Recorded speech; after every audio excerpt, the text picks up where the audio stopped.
ओम नमो भगवते वासुदेवाय। आइए सुनते हैं काम का एकादशी व्रत कथा। अर्जुन ने कहा, हे प्रभु, मैंने आषाढ़ माह के शुक्ल पक्ष की देवशयनी एकादशी का विस्तार पूर्वक वर्णन सुना। अब आप मुझे श्रावण मास के कृष्ण पक्ष की एकादशी की कथा सुनाने की कृपा करें। इस एकादशी का क्या नाम है, क्या विधि है? भगवान श्री कृष्ण ने कहा, हे श्रेष्ठ धनुर्धर, मैं सावन माह की पवित्र एकादशी की कथा सुनाता हूँ। ध्यान पूर्वक सुनो। एक बार इस एकादशी की पावन कथा को भीष्म पितामह ने लोकहित के लिए नारद जी से कहा था। एक समय नारद जी ने कहा, हे पितामह, आज मेरी श्रावण के कृष्ण पक्ष की एकादशी की कथा सुनने की इच्छा है, अतः आप इस एकादशी के व्रत कथा विधान सहित सुनाइए। नारद जी की इच्छा को सुन पितामह भीष्म ने कहा, हे नारद जी, आपने बहुत ही सुंदर प्रस्ताव किया। अब आप बहुत ध्यानपूर्वक सुनिए।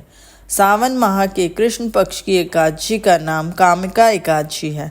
इस एकादशी की कथा सुनने मात्र से ही वाजपेयी यज्ञ के फल की प्राप्ति होती है। कामिका एकादशी के उपवास में शंख चक्र गदाधारी भगवान विष्णु का पूजन होता है। जो मनुष्य इस एकादशी को धूप दीप नैवेद्य आदि से भगवान विष्णु की पूजा करते हैं, उन्हें गंगा स्नान के फल से भी उत्तम फल की प्राप्ति होती है।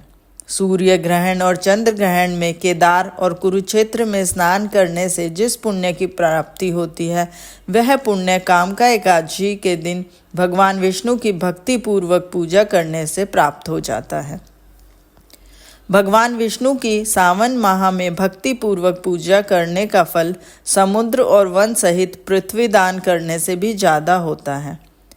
संसार में भगवान की पूजा का फल सबसे ज़्यादा है, अतः भक्ति पूर्वक भगवान की पूजा न बन सके तो सावन माह के कृष्ण पक्ष की कामिका एकादशी का उपवास करना चाहिए। आभूषणों से युक्त बछड़ा सहित गोदान करने से जो फल प्राप्त होता है, वह फल कामिका एकादशी के उपवास से मिल जाता है।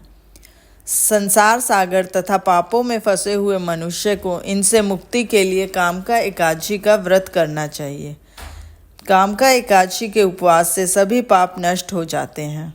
हे नारद जी, स्वयं भगवान ने अपने मुख से कहा कि मनुष्यों को अध्यात्म विद्या से जो फल प्राप्त होता है, उससे अधिक फल कामिका एकादशी का व्रत करने से मिल जाता है। इस उपवास को करने से मनुष्य को न यमराज के दर्शन होते हैं और न ही नरक के कष्ट भोगने पड़ते हैं। वह स्वर्ग का अधिकारी बन जाता है। जो मनुष्य इस दिन तुलसी दल से भक्ति पूर्वक भगवान विष्णु का पूजन करते हैं, वे इस संसार सागर में रहते हुए भी इस प्रकार अलग रहते हैं जिस प्रकार कमल पुष्प जल में रहता हुआ भी जल से अलग रहता है। जो मनुष्य प्रभु का तुलसी दल से पूजन करते हैं, उनके सभी पाप नष्ट हो जाते हैं। हे नारद जी, मैं भगवान की अति प्रिय तुलसी जी को प्रणाम करता हूँ।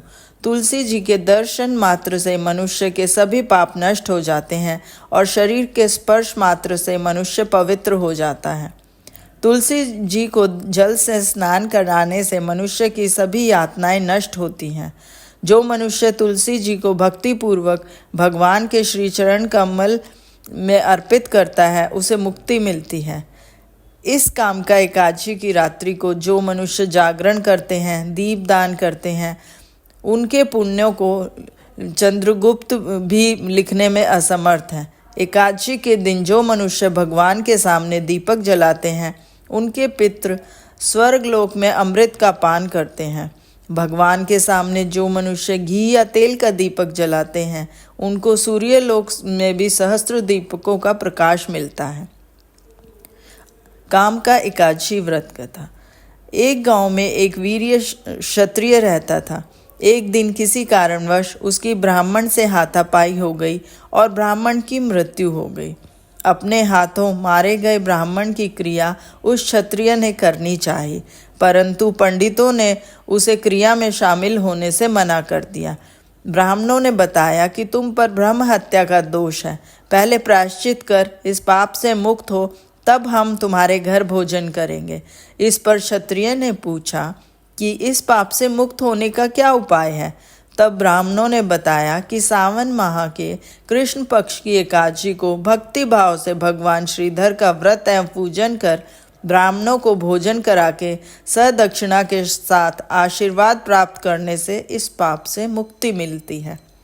पंडितों के बताए हुए तरीकों पर व्रत करने वाली रात में भगवान श्रीधर ने क्षत्रियों को दर्शन देकर कहा कि तुम्हें ब्रह्म हत्या के पाप से मुक्ति मिल गई है।